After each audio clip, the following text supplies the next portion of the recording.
रात को मेरी और लॉरेंस की ड्यूटी बाहर लगाई गई। अंदर का इंतजाम ओडे ने यूं किया कि उन सबको रस्सियों से कस दिया। बदबख्त ने बच्चों को भी न छोड़ा, जो इस सूरत हाल से सख्त खौफजदा हो गए थे और सकते किसी कैफियत का शिकार थे। रात 11 बजे के करीब ओडे बाहर निकल आया और मेरे करीब पहुंचकर बोला, शरीफ लोग सो गए हैं, यहाँ सिर्फ लॉरेंस की ड्यूटी रहने दो और तुम जनरल चार्ज ले लो। अभी तक इत्तेफाक से हमें कोई मुश्किल पेश नहीं आई है, लेकिन ये समझना भी मुनासिब नहीं कि मिस्टर ब्राउनसी का कोई मुलाकाती नहीं आएगा। इससे कबल के हमें किसी खतरनाक सूरत हाल का सामना हो, यहाँ से निकल जाना बेहतर होगा। मैंने दिल पर जबर करके फिर वही सवाल किया, आपका क्या प्रोग्राम है मिस्टर ओडे? वो बोला, मैं डॉटसन की तलाश में जा रहा हूँ। ये वही शख्स है जो यहाँ मेरा मावन है। रात के इंतजार में मैंने ये वक्त गुजारा है। अफसोस ये काम मेरे अलावा और कोई नहीं कर सकता, वरना मैं तुम में से किसी को रवाना कर देता। बहरहाल मिस्टर खान, मुझे उम्मीद है कि तुम निहायत होशियारी से इन लोगों की निगरानी करोगे। बूढ़ा गिद्ध रिटायर्ड फौजी है, अहमक नहीं होगा, उसकी एक एक हरकत पर नजर रखना। मैंने कहा, ठीक है मिस्टर ओडे, इत्मीनान रखो। ये तमाम गुफ्तगू लॉरेंस की मौजूदगी में हुई थी। ओडे चला गया तो लॉरेंस ने फिक्रमंदाना अंदाज में कहा, मिस्टर ओडे की कामयाबी पर ही हमारे मुस्तकबिल का दारोमदार है। मैंने उसकी बात का कोई जवाब न दिया। जब ओडे निगाहों से ओझल हो गया तो मैंने लॉरेंस से कहा, होशियार रहना मिस्टर लॉरेंस। ओडे का कहना ठीक है, इन लोगों से होशियार रहना जरूरी है। लॉरेंस बोला, इस तरफ की कतई फिक्र न करो, और मैं सुस्त रफ्तारी से अंदर की तरफ चल पड़ा। लेकिन जो ही लॉरेंस की निगाहों से ओझल हुआ, मैंने रफ्तार तेज कर दी। ओडे हॉल का दरवाजा बाहर से बंद कर गया था। मैं उसे खोलकर अंदर दाखिल हो गया। वो सब बेचारे औंधे सीधे पड़े हुए थे। चरण सिंह और फ्रैंक न जाने कहां सो गए थे। मैंने हॉल का दरवाजा अंदर से बंद किया और उन लोगों को देखने लगा। फिर मैंने सब मशीन गन एक तरफ रखी और मिस्टर ब्राउनसी के करीब पहुंचकर बोला, मैं जानता हूं आप में से कोई नहीं सोया मिस्टर ब्राउनसी। इन हालात में नींद आने का सवाल ही पैदा नहीं होता। बराह करम जल्दी जल्दी इन बच्चों के लिए खुराक का बंदोबस्त कीजिए, वो बाहर चला गया है। मैंने झुककर ब्राउनसी के हाथ खोलते हुए कहा। तमाम गर्दनें मेरी तरफ घूम गईं। ब्राउनसी के पांव भी खुल गए तो वो उठकर बैठ गया। बोला, इसका मतलब है कि तुम में किसी कदर इंसानियत बाकी है। मैंने कहा, हाँ, मुझे जिंदगी से दीवानगी की हद तक प्यार नहीं है। इस बार मैं नैन्सी की तरफ मुतवज्जे हो गया था। मैडम नैन्सी, बच्चे भूखे हैं, इनके लिए जल्दी से कुछ ले आए। एक बच्चे की मासूम आवाज उभरी, अंकल हमारे हाथ भी खोल दीजिए, और मेरा दिल लरस कर रह गया। मैंने एक एक करके सबके हाथ खोल दिए। नैन्सी मेरी तरफ देख रही थी। मैंने कहा, अफसोस मैं तुम सबको बाहर जाने की इजाजत नहीं दे सकता। इसमें तुम्हारी जिंदगी को खतरा लाहक हो जाएगा, क्योंकि तुम जानते हो मैं यहाँ तन्हा नहीं हूँ। मिस्टर ब्राउनसी ने कहा, अगर तुम इजाजत दो तो मैं कैलिस को साथ ले जाऊं। मैंने कहा, जरूर ले जाओ, लेकिन खुदा के लिए जो कुछ करो एहतियात से करो, दूसरे मुतवज्जे न हो। मिस्टर ब्राउनसी कैलिस के साथ बाहर निकल गए। एक बच्चे ने कहा, अंकल आप डाकू हैं। मैंने कर्बजदा लहजे में कहा, डाकुओं से भी बदतर बेटा। वो बोला, आप लूटमार करके यहाँ से चले क्यों नहीं जाते? नैन्सी ने बच्चे को डांटते हुए कहा, खामोश रहो, बेकार की बातें नहीं करते। बच्चा बोला, मम्मी मैं तो अंकल से उनके बारे में पूछ रहा हूँ। नैन्सी ने कहा, नहीं, खामोश रहो, और फिर भारी लहजे में बोली, बच्चा है जनाब, बराह करम इसे माफ कर दीजिए। मैं खामोशी से नैन्सी की शक्ल देखता रहा। नौजवान थी, दिलकश भी थी, लेकिन चेहरे पर एक अजीब सी उदासी खंडी हुई थी। मिस्टर ब्राउनसी ने कहा था कि वो खब्तुल हवास है, लेकिन बज़ाहिर ऐसी कोई बात नजर नहीं आती थी। थोड़ी देर के बाद मिस्टर ब्राउनसी और कैलिस वापस आ गए। वो बच्चों के लिए दूध और बिस्किट वगैरह लाए थे। कुछ चीजें वो अपने लिए भी लाए थे। मुअम्मर औरत ने कहा, तुम्हारा शुक्रिया, कुछ लेना पसंद करोगे? मैंने कहा, नहीं शुक्रिया, आप बराह करम अपना पेट भर लें। ब्राउनसी ने कहा, इसमें कोई गलत चीज नहीं है, अगर तुम पसंद करो तो कुछ ले लो। मैंने कहा, नहीं मिस्टर ब्राउनसी, आप ये सब कुछ जल्दी कर लें और बराह करम कोई निशान न छोड़ें। वो बोला, तुम उससे खौफजदा हो? वो तुम्हारा लीडर है। मैंने कहा, यही समझ लें। वो बोला, क्या तुमने हमारे साथ ये सुलूक करके हिमाकत नहीं की? मैंने कहा, मैं समझा नहीं। ब्राउनसी ने कहा, मैं फौरन इंतजामिया को खबर कर सकता हूँ। मैंने मुस्कुराते हुए पूछा, क्या आपने खबर नहीं की? वो बोला, नहीं। मैंने कहा, क्या ये हिमाकत नहीं है? आप अगर ऐसा कर सकते थे तो आपको करना चाहिए था। क्या मैं पूछ सकता हूँ कि आपने ये हिमाकत क्यों नहीं की? वो बोला, मैं कम हिम्मत इंसान हूँ, इसकी जुर्रत नहीं कर सका।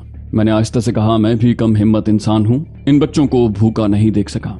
मिस्टर ब्राउनसी ने चंद लम्हात के बाद कहा, तुम लोग शायद ग्रेवाइल से भागे हुए कैदी हो। मैं चौंक कर उन्हें देखने लगा। पूछा, आपने ये अंदाजा कैसे लगाया? वो बोला, बहुत गौर किया है मैंने इस पर, इसके अलावा और कोई बात समझ में नहीं आती। मैंने कहा, इससे कबल भी क्या यहाँ ऐसे कैदी पहुंचे हैं? ब्राउनसी ने कहा, मेरी जिंदगी में 2 बार, लेकिन वो अहमक थे कि इधर आए, कहीं और निकल जाते तो शायद बच जाते। यहाँ से निकलना मुमकिन नहीं होता। क्या तुम जानते हो कि ये जगह ग्रेवाइल्स की पहली मंजिल है? मैंने कहा, आप लोग जल्दी फारिग हो जाएं ताकि मैं आपको फिर बांध सकूं।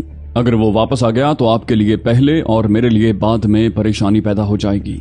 मैडम नैन्सी, बराह करम आप मेरी मदद करें।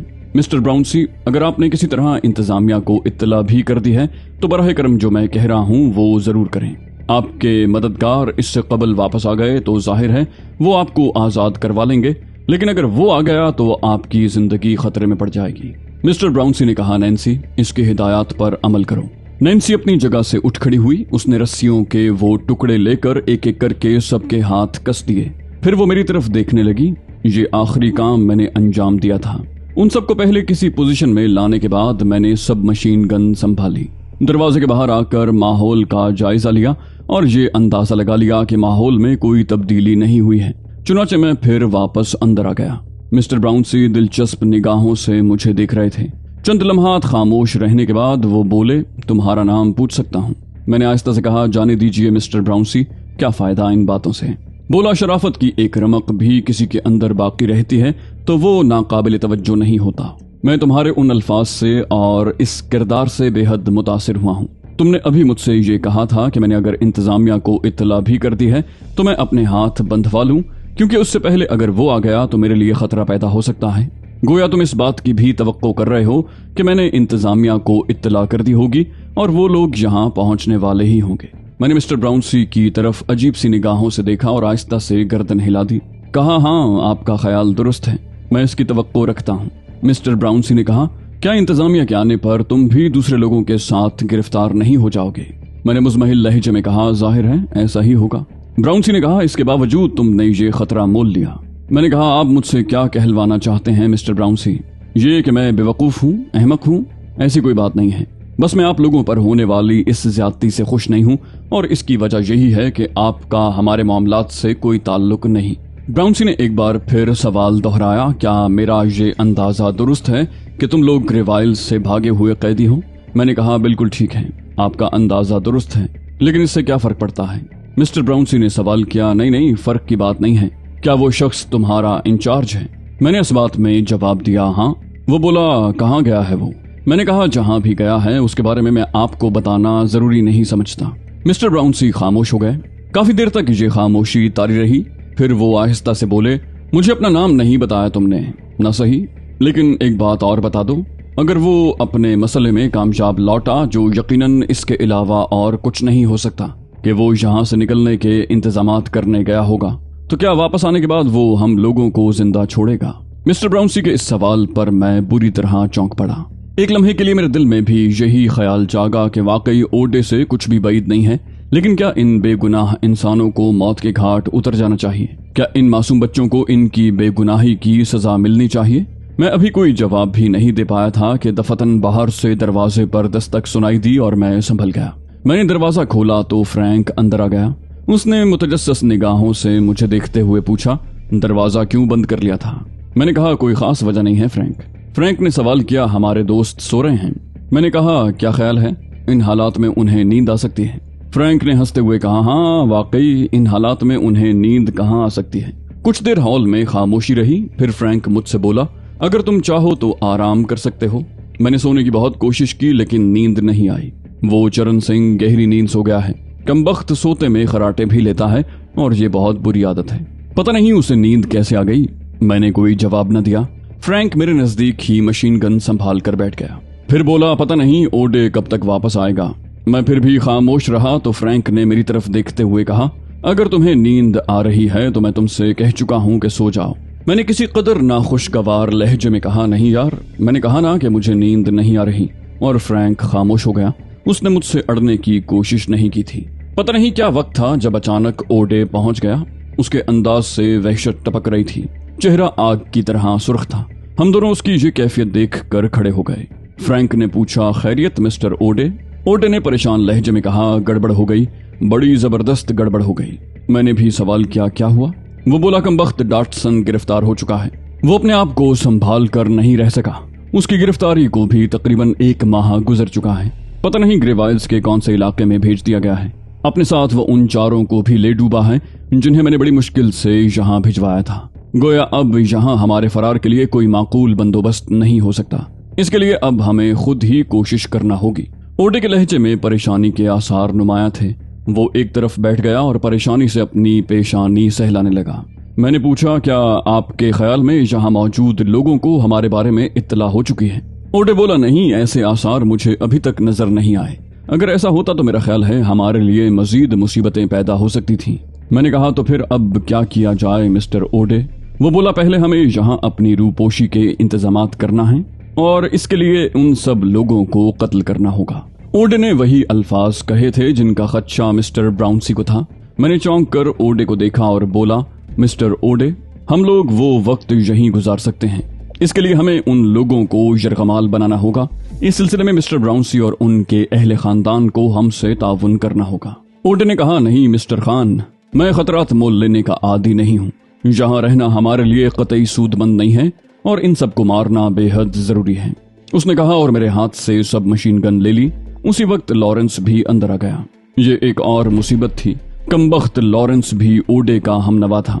इससे कबल के ओडे उन सबको निशाना बनाता, मैंने झपट कर ओडे की मशीन गन का रुख ऊपर की समत कर दिया। 1 मिनट मिस्टर ओडे, 1 मिनट। इतनी जल्दबाजी भी अच्छी नहीं होती। आपको अपने साथियों से इस बारे में मशवरा करना चाहिए। क्यों मिस्टर लॉरेंस, क्या तुम इस बात पर आमादा हो कि इन लोगों को खत्म कर दिया जाए? ओडे ने कहा, खान, क्या तुमने एक अहमकाना हरकत नहीं की है? क्या तुम्हें मेरा एहतराम नहीं करना चाहिए? मैंने कहा, मैं आपका एहतराम करता हूं मिस्टर ओडे, लेकिन किसी भी काम में जल्दबाजी हमारे लिए नुकसानदेह हो सकती है। इन बेगुनाह लोगों को कत्ल करने से कोई फायदा नहीं। बेहतर यह है कि हम पहले सुकून से बैठें और इस मौजू पर गुफ्तगू करने के बाद कोई मुनासिब फैसला कर लें। ओडे ने गुर्राते हुए कहा, और तुम ये भी जानते हो कि मैं किसी का मशवरा कबूल नहीं करता। मैंने कहा, यह सिर्फ आपका मामला नहीं है मिस्टर ओडे, हम लोग भी इसमें बराह रास्त मुलव्विस हैं। मैं आपसे दरखास्त करता हूं कि अभी जल्दबाजी न करें। मुमकिन है इन लोगों के जरिए हमारा कोई मसला हल हो सके। ओडे ने कहा, बकवास मत करो, इन्हें खत्म कर देना बेहद जरूरी है। और सब मशीन गन का रुख फिर उनकी तरफ कर दिया। अब इसके अलावा और कोई चाराकार नहीं था कि मैं पिस्तौल निकाल लूं। मैंने फुर्ती से पिस्तौल निकाला और उसकी नाल ओडे की कनपटी पर रखता हुआ बोला, ये नहीं हो सकता मिस्टर ओडे, मशीन गन फेंक दो और तुम दोनों भी सामने खड़े हो जाओ। मेरे लहजे की इस गुर्राहट को पहली बार उन लोगों ने सुना था। एक लम्हे के लिए वो सब शिश्तर रह गए, लेकिन दूसरे ही लम्हे ओडे की खोपड़ी घूम गई। उसने सब मशीन गन को बड़े जोर से झटका दिया और मेरे सर पर मारने की कोशिश की, लेकिन मैं इसके लिए तैयार था। मैं थोड़ा सा झुका और मेरी टांग घूमकर ओडे की कलाई पर पड़ी। मशीन गन उसके हाथ से निकलकर दूर जा पड़ी, लेकिन उसी वक्त लॉरेंस ने अपनी मशीन गन की नाल मेरी पुश्त पर लगा दी। वो गुर्राया, तुमने जो अहमकाना हरकत की है मिस्टर खान, उसकी तुम्हें भरपूर सजा मिलेगी। अकब से चरण सिंह की आवाज सुनाई दी, और नहीं जी, ऐसे कैसे हो सकता है। वो सब मशीन गन लिए खड़ा था और उसका रुख उन तीनों की तरफ था। बादशाहो, अगर ऐसा हुआ तो तुम सब की लाशें भी यहीं तड़पती नजर आएंगी। चरण सिंह ने बादशाहो तो पंजाबी में कहा था, लेकिन बाकी अल्फाज अंग्रेजी में अदा किए। ओडे, फ्रैंक और लॉरेंस खूनी निगाहों से उसे देखने लगे। ओडे धाड़ा, तुम भी? बेवकूफ गधे, तू भी? चरण सिंह ने हंसते हुए कहा, ओ जी, मैं खुद को बेवकूफ मानता हूँ, गधा भी मानता हूँ, मगर अपने खान जी के साथ कोई बदतमीजी की तो फिर मैं 2 लत्ती झाड़ ही दूंगा। ओडे गुस्से से दांत पीसने लगा, फिर बोला, ये पागल हो गया है, बकवास कर रहा है। तुम खुद बताओ, क्या इन लोगों को जिंदा छोड़ना हमारे हक में बेहतर होगा? अगर हम इन लोगों को जिंदा छोड़कर यहाँ से निकल भी गए तो ये फौरन हमारे बारे में मकामी हुक्काम को इत्तला दे देंगे और फिर मकामी हुक्काम हमें तलाश करते फिरेंगे। ये जगह हमारे लिए अजनबी है, हम सही तौर पर इसके बारे में नहीं जानते। वो हमें तलाश कर लेंगे और उसके बाद एक बार फिर तुम लोग ग्रेवाइल की सौबतों में गिरफ्तार हो जाओगे। चरण सिंह, मैंने तेरे ऊपर एहसानात किए हैं और उसका सिला तू ये दे रहा है। इस बेवकूफ इंसान की मौत तो अब इसका मुकद्दर बन चुकी है, तू भी हिमाकत का सबूत दे रहा है। उस वक्त लॉरेंस ने चालाकी दिखाने की कोशिश की थी, लेकिन चरण सिंह के हाथ में दबी हुई मशीन गन से गोलियां निकली और लॉरेंस के बदन में पैवस्त हो गईं। ओडे का चेहरा अब गुस्से से सुर्ख हो गया था। उसने मेरे पिस्तौल की परवाह किए बगैर सब मशीन गन पूरी कुव्वत से मेरे पेट पर मार दी। मैं इस हमले के लिए तैयार नहीं था। पेट में बड़े जोर की तकलीफ हुई, उसके साथ ही ओडे मुझ पर आ पड़ा। इसके सिवा और कोई चाराकार नहीं था कि मैं बाकायदा ओडे से जंग करूं। इस दौरान चरण सिंह फ्रैंक तक पहुंच चुका था और फ्रैंक का भी वही हशर हुआ जो लॉरेंस का हुआ था। चूंकि उसने भी मशीन गन का रुख चरण सिंह की तरफ करके कुछ फायर किए थे, लेकिन चरण सिंह ने खुद को बचाकर फ्रैंक के बदन में गोलियां ही उतार दी। ओडे मुझसे कुछ इस तरह गुत्था हुआ था कि ना मैं पिस्तौल इस्तेमाल कर सकता था और ना वो मशीन गन। इस सूरत हाल की वजह से चरण सिंह भी बेबस हो गया। अब वो इस मौके पर कुछ नहीं कर सकता था, लेकिन जल्द ही मैंने ओडे को संभाल लिया। बिलाशुबा वो किसी गेंडे की तरह ताकतवर था, लेकिन मैंने अब तक जो कुछ सीखा था उसके इस्तेमाल का बेहतरीन मौका यही था। मैंने ओडे को दोनों टांगों पर उछाल कर दीवार पर दे मारा। उसके साथ ही उसकी सब मशीन गन हाथ से छूट गई थी, लेकिन मेरा पिस्तौल भी मेरे हाथ में नहीं रह सका था। मैंने उसे उठने का मौका नहीं दिया और उसके करीब पहुंचकर लगातार ठोकरें उसके सर और पसलियों पर लगाना शुरू कर दी। ओडे ने मेरी टांग पकड़कर एक जोरदार झटका दिया, लेकिन मैं उल्टी कलाबाजी खा गया और ओडे के नजदीक जा खड़ा हुआ। ओडे इस दौरान संभल गया। वो एक बार फिर मेरी तरफ झपटा, लेकिन अब चरण सिंह को मौका मिल गया था। उसने एक ब्रस्ट मारा और ओडे के बदन में कई गोलियां दाखिल हो गईं। उसके जिस्म से खून बहने लगा और वो दोनों हाथ फैलाकर दीवार से जा चिपका। फिर आहिस्ता आहिस्ता खून की लकीरें दीवार पर छोड़ता नीचे आ रहा। इस दौरान लॉरेंस और फ्रैंक सर्द हो चुके थे। मैंने ओडे को देखा और नफरत से उसके मुंह पर थूक दिया। ये शख्स इंसानियत को भूल बैठा था। बेशक इसकी जिंदगी में कुछ अलमनाक वाक़े रूनुमा हुए थे, लेकिन उसका इंतकाम कुछ बेगुनाह लोगों से तो नहीं लिया जा सकता। चरण सिंह बोला, ठीक कहते हो, वाकई ये काबिल नफरत शख्स हम पर इस तरह हुकूमत कर रहा था जैसे हम इसके गुलाम हों। इन बेगुनाह लोगों के लिए मेरा दिल भी कुड़ रहा था भाई जी, मगर मैं मजबूर था, अपनी जिंदगी भी बचानी थी। इस दौरान वो सब वहशतज़दा निगाहों से इस खूनी मंजर को देख रहे थे। ब्राउनसी, कैलस और नैन्सी के बदन थर थर कांप रहे थे। ये लम्हात उनकी जिंदगी और मौत के लम्हात थे। जरा सी लग़ज़िश उन्हें मौत से हमकनार कर सकती थी, लेकिन खुदा का शुक्र था कि मैं उन बेगुनाह लोगों की जिंदगी बचाने में कामयाब हो गया था। फजा पर एक लम्हे के लिए गहरा सन्नाटा मुसल्लत हो गया। हम सब खामोशी से उन लाशों को देख रहे थे। ओडे को देख रहे थे जिसने अब तक बहुत कुछ किया था। बिलाशुबा वो एक अजीबोगरीब इंसान था। मैं कम से कम इस बात को नहीं भूल सकता था कि उसने मेरी रिहाई के लिए काम किया था, लेकिन उसके साथ साथ ही गैर इंसानी फितरत का मालिक भी था वो शख्स। रास्ते भर जिस तरह वो कत्लेआम करता आया था, वो हम में से किसी को भी गवारा नहीं था। वो लोग जो हमारे हाथों मारे गए थे बेशक हमारे बदतरीन दुश्मन थे, और अगर वो न मारे जाते तो हमें मौत का शिकार होना पड़ता, लेकिन उसके बावजूद वो इंसान थे और इंसानों का इस तरह खून बहाना मामूली बात नहीं है। ओडे की निगाहों में इस खून की कोई वक़्त नहीं थी। थोड़ी देर के बाद मिस्टर ब्राउनसी ने ये सुकूत तोड़ा। वो आहिस्ता से बोले, मेरे हाथ खोल दो, और चरण सिंह उनकी तरफ देखने लगा। उसने मजे का खेज अंदाज में कहा, वाह जी वाह, मैं सरदार हूँ, मगर ये मेरा भाई तो सरदार नहीं है। मुझे उस माहौल के बावजूद हंसी आ गई। मैंने कहा, नहीं चरण सिंह, हाथ खोल दो मिस्टर ब्राउनसी के। अब बताओ कि तुम क्या चाहते हो। चरण सिंह ने कहा, कुछ भी नहीं चाहता, मगर गिरफ्तार भी नहीं होना चाहता। मैं इनके हाथ खोल दूंगा तो ये यहाँ से जाएंगे और सीधे टेलीफोन के नजदीक पहुंचेंगे। मिस्टर ब्राउनसी ने कहा, नहीं, ऐसा नहीं होगा। अव्वल तो तुम्हारी इजाजत के बगैर मैं जा नहीं सकता, और अगर निकल भी गया यहाँ से तो कम से कम तुम लोगों को फंसाने की कोशिश नहीं करूंगा जिन्होंने मेरे बेगुनाह खानदान को बचाया है। मैंने कहा, चरण सिंह, हाथ खोल दो इन सब के, प्लीज। चरण सिंह ने दोनों शाने हिलाकर सब मशीन गन एक तरफ रख दी। बोला, जैसी तुम्हारी मर्जी जी, वैसे भी अब कौन सा बचना है हमें, चलो अपनी जिंदगी में एक अच्छा काम करते ही जाएं। चरण सिंह ने आगे बढ़कर मिस्टर ब्राउनसी के हाथ खोल दिए। मिस्टर ब्राउनसी ने कैलिस के और कैलिस ने नैन्सी के। उसके बाद दोनों बच्चों को भी खोल दिया गया। वो सब खौफजदा नजर आ रहे थे। अब यहाँ 5 लाशें इकट्ठी हो गई थीं। मैं और चरण सिंह रह गए थे या फिर यहाँ के रहने वाले।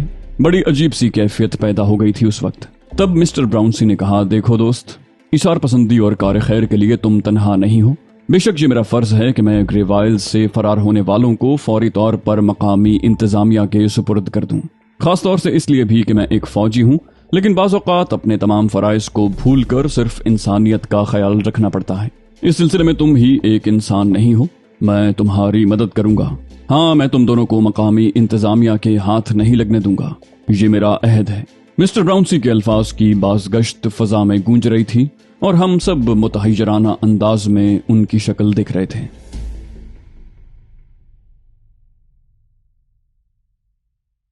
तो दोस्तों, ये थी हमारी आज की एपिसोड। उम्मीद करते हैं आपको हमारी कहानी पसंद आई होगी। जाने से पहले इस वीडियो को लाइक कीजिए और शेयर करना मत भूलिए। कमेंट करके हमें बताइए कि आपको हमारी वीडियो कैसी लगी, और अगर अभी तक आपने इस चैनल को सब्सक्राइब नहीं किया तो इसे सब्सक्राइब कीजिए और बेल आइकन दबाकर ऑल नोटिफिकेशंस ऑन कर लीजिए।